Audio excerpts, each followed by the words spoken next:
we invest? When should I invest? Someone asked. Very simple answer again. We invest after investigating identified ventures or opportunities. That's when you invest. You don't invest when you have money. No. You don't invest because your IPF is now £10,000. No, you don't. You only invest after you have investigated the opportunity that you're faced with. That's when you invest. Okay? All right. Let's deep dive into that. Let's break down invest. The first thing is you investigate opportunities.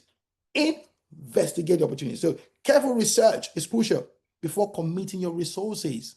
So you want to understand the opportunities so that you can minimize and maximize the potential success, minimize the risk and maximize the potential success. So for example, excuse me, before I invested in crypto, okay, it's a risk asset, like I told you. I've done some dabbling over the years. I've heard this like 5 years, and by the grace of God, I've never lost money in crypto, okay? Because I haven't invested not until recently, anything considerably high into it anyway. So, just bought XRP, bought Bitcoin when it was £12,000. Bought this here and there. And then over time, I sold them as well because I was just going to my Coinbase account and I was saying that, whoa, this is growing.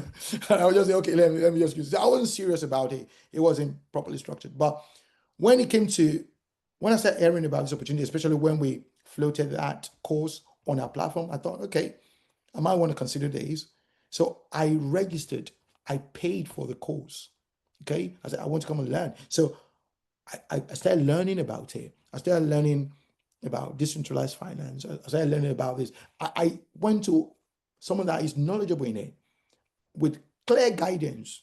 And then I said, okay, I took the money that I could afford to lose as well. That's another thing when you're investing in risk assets. Don't invest in money, your rent money, okay? Don't invest your mortgage money. Invest money that you can afford to lose. So I took the money I could afford to lose and I put it in there. And I bet you it's doing quite well, actually, okay? But I did investigate, right? And then the other thing is you choose the ventures. So that's the VE there, choosing ventures. So you select the right projects or selecting the right project or business is vital, right? You have many opportunities will come in your life, okay? I've had so many opportunities in the last 20 years of my life, so many opportunities. Some of them have gone really crazy, right? I've put money in there that I'm still trying to get out, okay? I don't lose money. I don't lose money, okay? So I'm not going to say I don't lose money. I'm going to get it back out. So I put money in there that I still stock. I'm going to get it out later.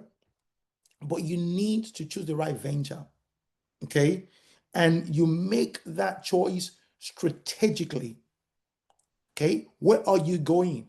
So for example, for me, putting some money into crypto, right?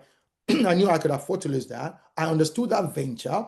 I understand how it works. And I said, okay, I can put this much in there. Into real estate, okay, I understand how it works. I can put money in there. Into my business, I can put money in there. So you understand that venture in and out. The ones that you don't have full control over, you put minimum capital in there. If you don't have full control over it, put minimum or minimal capital in there. When you have better control, personally, I've invested into my own company, considerably high, huge amount of investment, right? Paying salaries, doing all sorts, right? That's a huge investment, right? So you invest so much into it because I know the potential, I control it, okay? So that's important to understand the venture and what that venture is all about. Don't just put money into what you don't understand. I think it was Warren Buffett that said, I don't invest in what I don't understand. So make sure that you understand how that venture works.